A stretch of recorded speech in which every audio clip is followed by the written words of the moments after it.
La cámara fotográfica que hoy vamos a hacer el objetivo de nuestra revisión detallada es la Comet 3 del fabricante Benzini Milano y fabricada en Made in Italy, es decir, de fabricación italiana. Las principales características técnicas de esta cámara fotográfica, la Comet 3, las podemos encontrar de manera resumida en la página web dedicada a las cámaras Benzini, que nos habla de la Comet 3 con números romanos y 3 de numerología arábiga. A la izquierda tenemos la página en italiano, tal como aparece en la web, y a la derecha, junto con la dirección web de la que puede verse y obtenerse, tenemos la traducción de los comentarios y características que nos hace la página, traducido al castellano con el traductor de Google.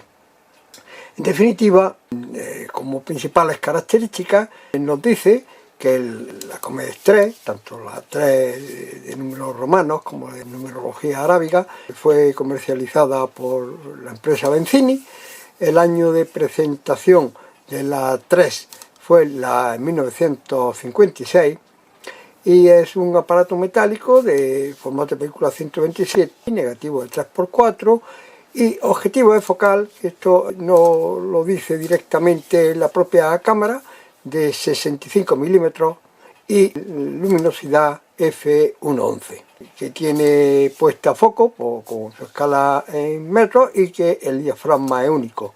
Nos da el tiempo de obturación es un 50avo más la polvo, más la exposición prolongada. Las dimensiones de 11,7,5 por 5,5 y el peso de 390 gramos. Nos dice que fue fabricada en aluminio fundido. El año de presentación nos cuenta que fue en 1956 y ya en la propia web dice que se trataba de un dispositivo muy original, ya que tiene una forma desarrollada verticalmente que recordaba una cámara de cine. Supongo que sería una intencionalidad del diseñador. Si hacen una parada en el vídeo, pueden leer con más detalle todo lo que en la página a la izquierda de la pantalla aparece en su versión original en italiano, y a la derecha la traducción que mediante Google está hecha al castellano. Por lo que, hasta donde yo he podido ver, las cámaras italianas se caracterizan como cosa diferencial de otras cámaras fabricadas en otros lugares. En primer lugar, por su diseño, un diseño pues que siempre tiene algo distintivo. Sin lugar a duda, aquí el diseño de esta cámara la hace totalmente diferente a lo que suelen ser las cámaras fotográficas al uso. Pues a primera vista quizás nadie diría que es una cámara, y más bien se asimilaría en todo caso pues a un tomavistas de las películas 8 o Super 8 de la época. Por otra parte, también a mí me llama la atención que en general son productos en los que se hace un cierto alarde del metal como base de su fabricación. Esta en concreto, creo que el aluminio fundido constituye la parte esencial de su cuerpo. Conforma todas sus partes de formas totalmente distintas, un diseño llamativo y evidentemente distintivo. Luego, en cuanto a su mecánica, a sus capacidades fotográficas, pues hasta, vuelvo a repetir, lo que yo he podido conocer, no suelen ser extremadamente avanzadas.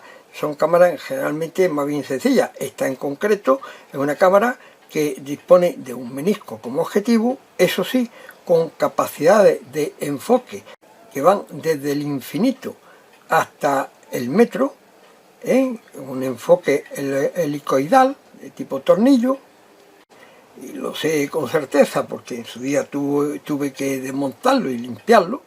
Estaba tapado con la grasa después de muchos años de estar en mis cajones sin prestarle mayor atención.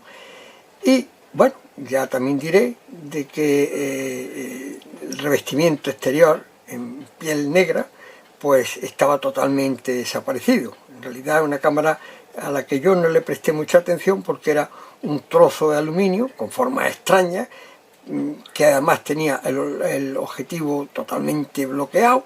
Creo que tampoco llegaba a funcionar el obturador, y lo primero que hice fue la limpieza del objetivo y sus mecanismos, el visor y demás, y el revestimiento en símil piel de todo su exterior, que realmente, a mi parecer, pues forma parte de lo que le confiere cierto atractivo y cierta especial belleza a esta camarita.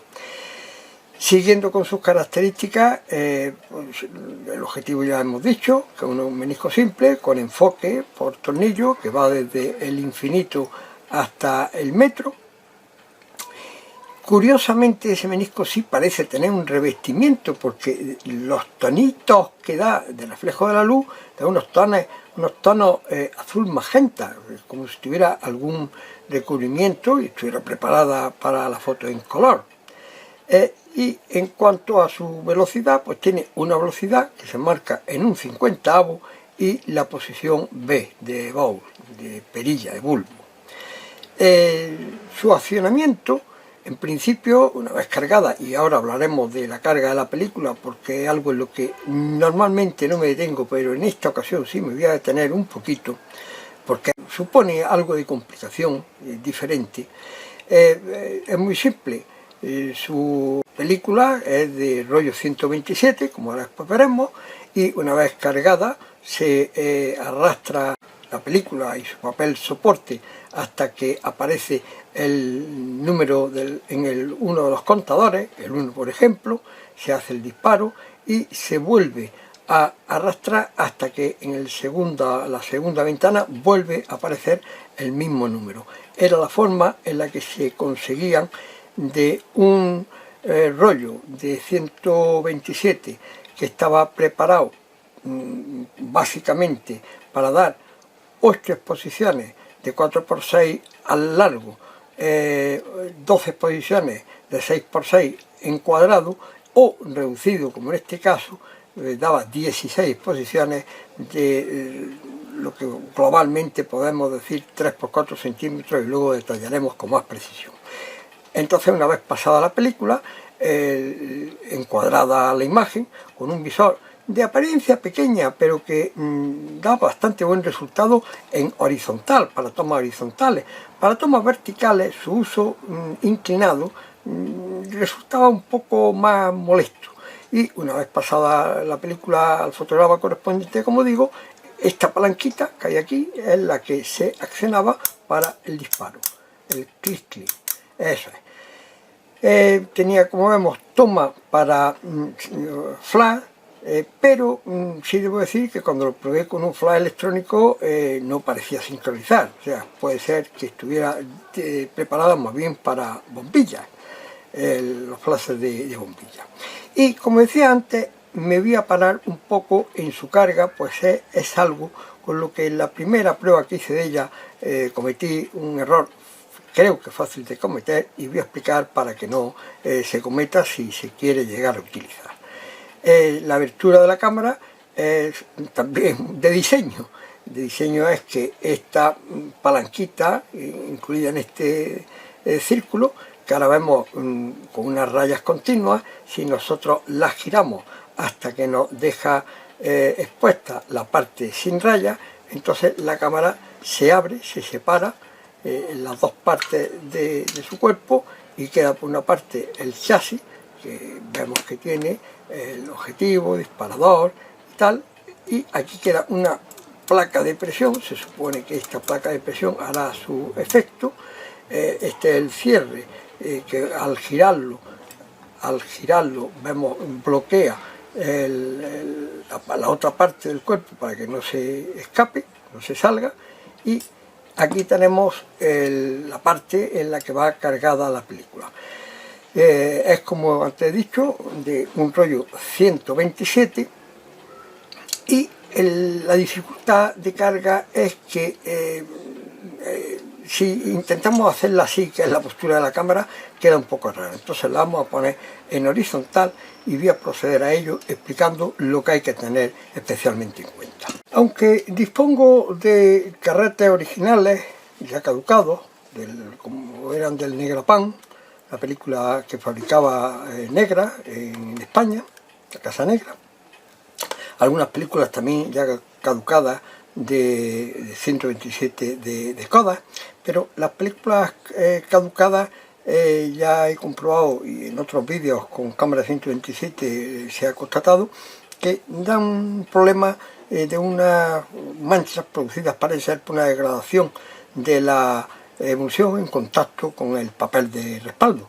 Entonces normalmente lo que utilizo a la hora de tomar fotografías son los papeles de respaldo recargados con recortes de la película Avifot. Como tengo siempre unos cuantos recargados, preparados para su uso, y aquí en realidad lo que vamos a utilizar va a ser exclusivamente el papel de respaldo, en este caso de un negativo de Negrapan, al que ya pues le retiré la película, que como digo no suele dar buen resultado por las manchas que origina. Yo creo que es una degradación de la emulsión en contacto con mucho tiempo, son caducidades muy altas con el papel de respaldo. Pero el papel de respaldo es el que nos va a servir en este caso para mostrar la manera más correcta y sin problema de recargar, descargar en definitiva los rollos. En todas las cámaras de rollo nos vamos a encontrar con un eje que es el vacío del carrete antes disparado, que lo primero que tendremos que hacer es extraerlo de su sitio donde estaba alojado el carrete original y situarlo en el punto de arrastre, el punto preparado para que la rueda de arrastre nos vaya pasando el fotograma que vamos exponiendo. No todos los ejes, pero sí lo hay, y precisamente muestro uno que tiene esa característica. Este es un antiguo eje de Kodak, como puede verse. Un extremo tiene una ranura para insertarse en el arrastre. Otro extremo, sin embargo, no tiene ranura. Con esto tenemos que tener mucho cuidado. En estos ejes hay otros ejes en los que los dos tienen la ranura para el arrastre y daría igual, pero ojo, porque en estos ejes tenemos que tener mucho cuidado de utilizar el extremo en el que tiene la ranura para insertarla adecuadamente en el punto de arrastre. Y al colocar nuestro eje, que va a servir para ir enrollando la película según disparamos, mucho cuidado de dónde lo colocamos con relación a esta chapita que tiene el objetivo de presionar el papel para que la película no se desenrolle. En este caso observemos que la película tiene que pasar desde este punto donde la vamos a introducir, ya la podemos colocar directamente. Este tiene poco error porque colocamos nuestro eje aquí, lo enganchamos, eso es, ya tenemos nuestra película colocada. Obsérvese que el borde de la chapa que cierra la cámara, de la tapadera, más o menos dificulta esa. Pues bien, ahora obsérvese cómo va a pasar el papel y la película que llene de soporte por delante de la ventana de exposición. Este es el recuadro de exposición, ¿va? Es decir, tiene que andar así. Pues ojo, y a la hora de colocar nuestro eje de arrastre, démonos cuenta que lo tenemos que poner por encima de la chapa, porque cabe la posibilidad de que sin darnos cuenta lo pongamos por debajo de la chapa. Por lo menos creo que es lo que a mí me sucedió la primera vez que intenté probar la cámara. Y ahora, a la hora de enrollar el carrete, esta chapita nos va a estar dificultando el arrastre y estropeándonos la película. Así que el primer punto, que la chapita quede a la parte baja del eje, siguiendo la forma en la que vamos a enrollar. Obsérvese, yo he doblado el extremo de la chapita precisamente para evitar esa postura incorrecta. Y bien, una vez que ya tenemos situado nuestro carrete en su posición de inicio, procedemos a introducir el extremo de nuestro papel de arrastre aquí. Fíjese que la chapita esta está aquí por medio y un poco fastidiándonos la operación, aunque trate después de ayudar. Eso es, trata de ayudar y que no se desenrolle, pero en principio nos fastidia un poquito la operación.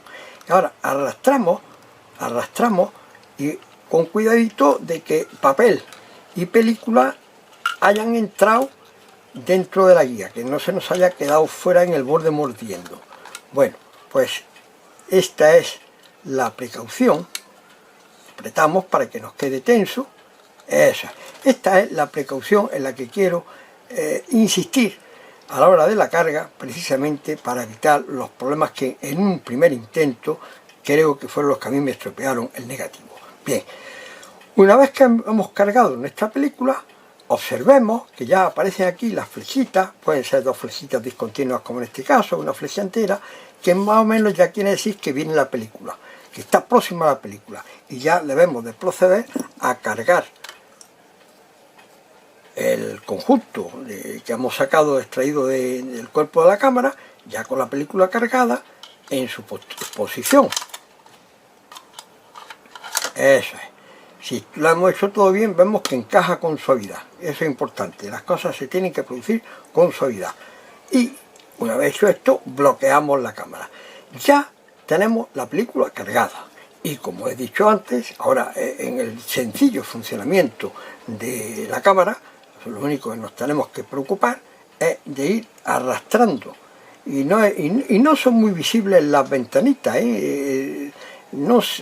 al estar hundido en el sitio que están y oscurecido los plásticos para ver los números, para que no haya excesiva luz que pueda penetrar a la película, no es muy visible. Entonces tenemos que ir con cuidado y avanzar hasta que en un momento dado veremos de que voy a ponerme más arriba y ver un poquito más de detalle.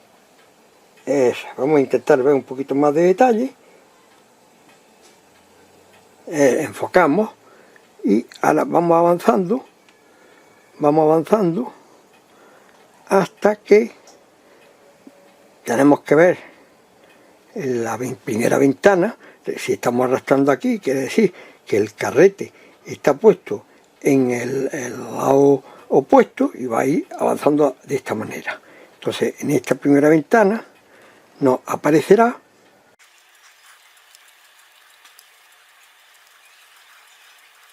no es cómodo el arrastre, es lento y en cierto modo un poco incómodo.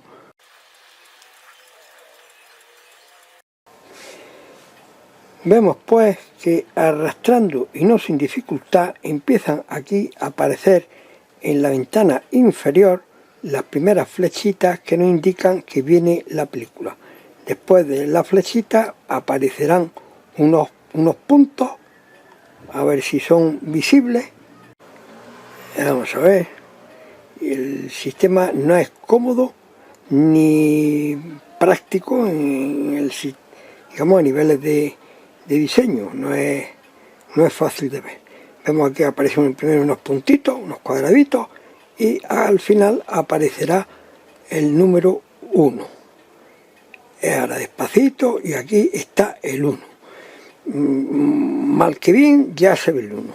Bien, una vez que tenemos el primer encuadre preparado, pues una vez que hayamos ajustado la distancia a la que vamos a realizar nuestra fotografía, y con la única velocidad que ya digo que es el 50avo o la vez, es decir, tenemos que tener buena luz.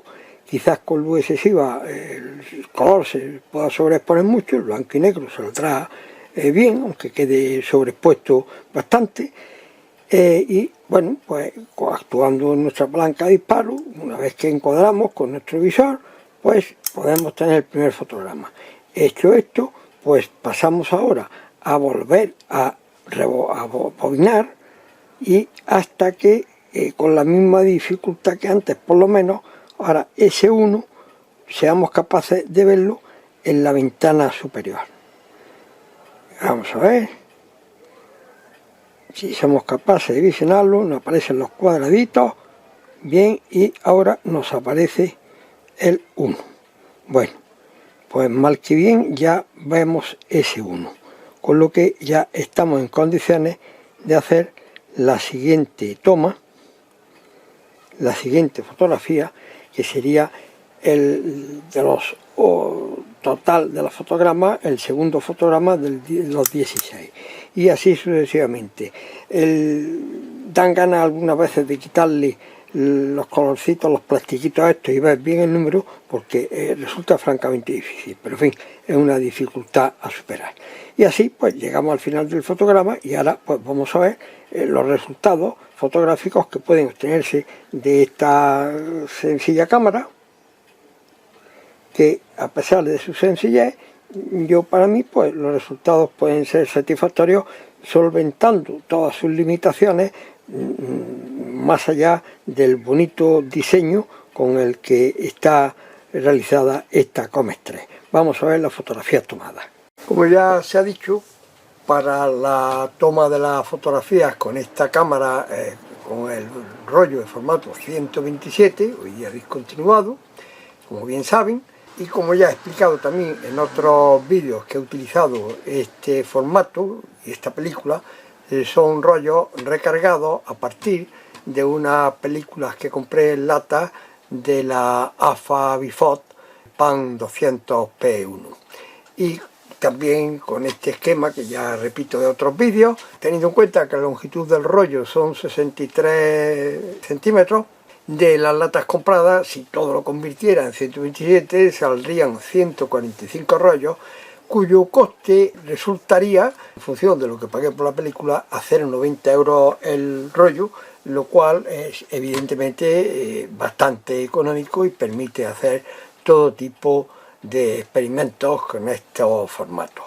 Y en el contacto que aquí les presento de las fotografías positivadas del primer negativo que con esta cámara intenté exponer en junio del 2024, hace prácticamente un año, pues verán por qué me he detenido tanto en la carga del rollo 127 en función con las chapitas que teóricamente pretende el que no se afloje el rollo, digamos, expuesto. Verán que la mala colocación de esa chapita a la hora de colocar el rollo nos lleva a la aparición de estas notorias rayitas blancas en medio del fotograma que invalidan y estropean pues todo lo que hayamos podido fotografiar. Bueno, una vez revelado el negativo, pues tenemos los fotogramas obtenidos.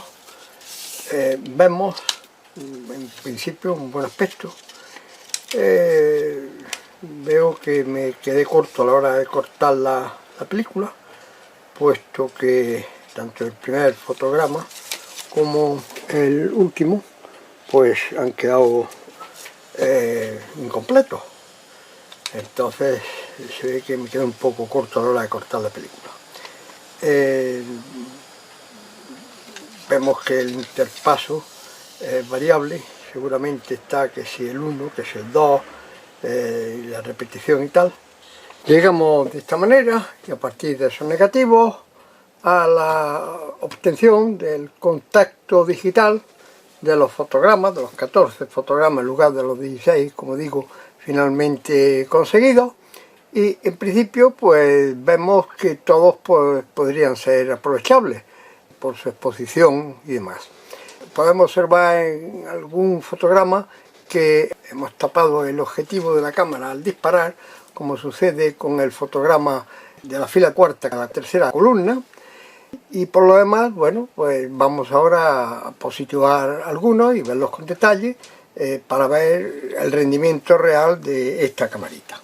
Empezamos el visionado de las fotos realizadas con esta camarita, y en esta primera a izquierda pongo el encuadre parcial, un poco recortado, del primer fotograma con un encuadre, así mismo también parcial, de la fachada del Ayuntamiento de Motril, y a derecha pues un reencuadre bastante usado, yo creo que es bastante menos de la cuarta parte incluso, del balcón central del Ayuntamiento. La camarita de alguna manera pues demuestra una cierta capacidad de resolución, de dar detalle dentro de sus limitaciones. El segundo fotograma es encuadre más amplio de la fachada del Ayuntamiento de Motril. Creo que la definición es admisible para una cámara tan sencilla. Lógicamente los bordes, pueden apreciarse tanto en el izquierdo como en el derecho, pues pierden definición, teniendo en cuenta que es un simple menisco el objetivo de la cámara.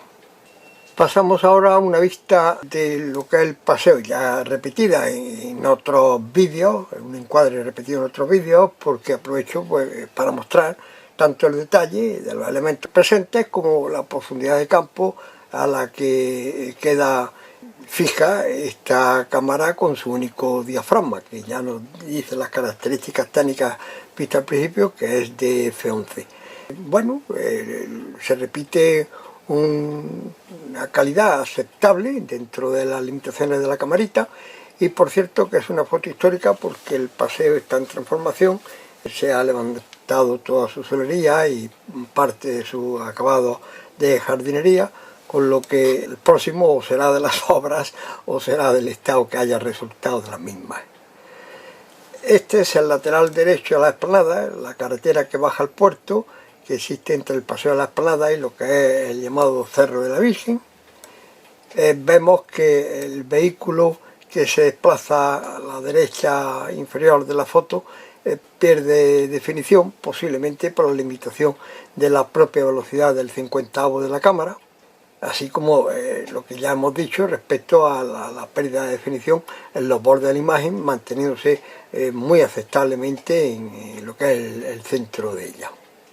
Y en la pasarela que une precisamente en la zona del Parque Pueblo, por debajo de ese cerro que hemos visto y el Paseo de la Explanada, tenemos este gatito que estaba tomando el sol y que encuadrado de manera estimativa a la mínima distancia del metro de la cámara, quizá un poco más por no espantar al animal, vemos lo ya expresado de que resulta una calidad pues aceptable en fotografías de recuerdos meramente familiares.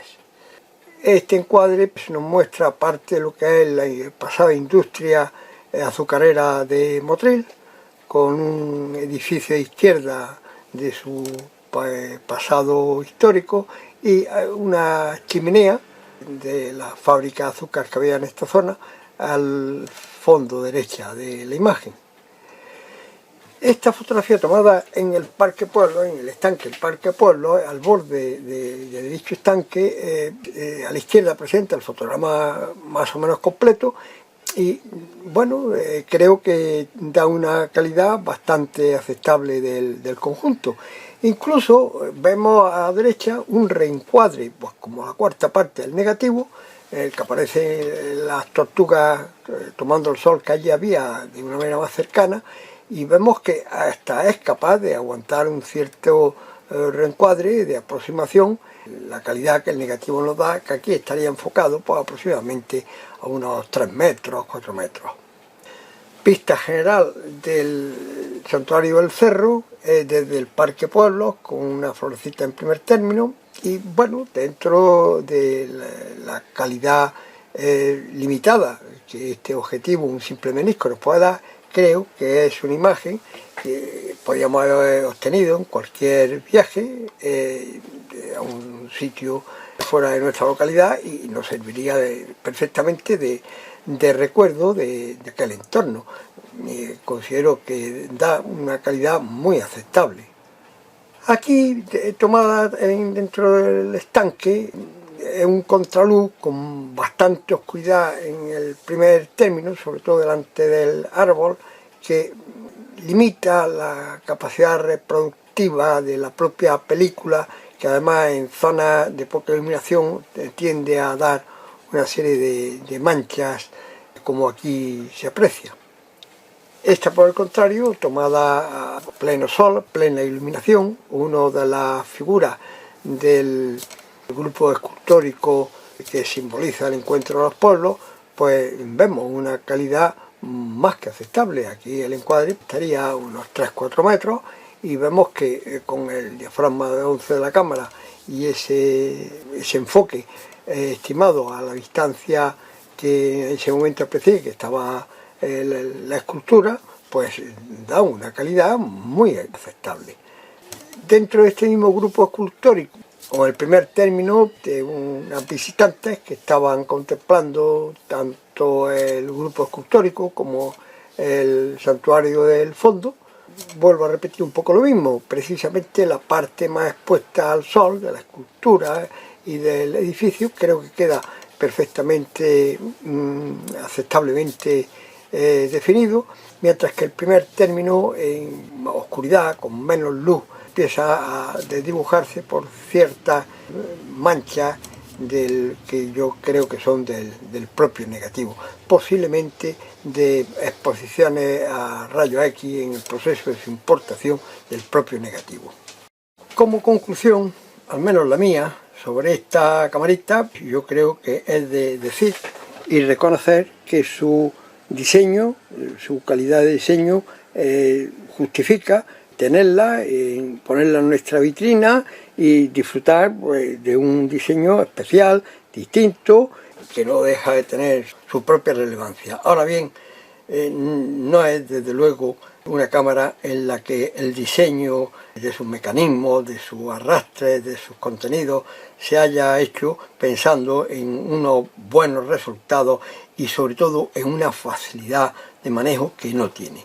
Es una cámara difícil de manejar, difícil de cargar, difícil de arrastrar con una palanca que cuesta trabajo manipularla, difícil de ver el paso de sus fotogramas en sus ventanas al efecto para ir leyendo los números del respaldo del 127 y en definitiva es una cámara que yo puedo aconsejar para que esté en una vitrina, pero salvo que quieran superar una serie de retos como en definitiva yo he tenido que hacer para conseguir la fotografía mostrada, no es la que merece la pena.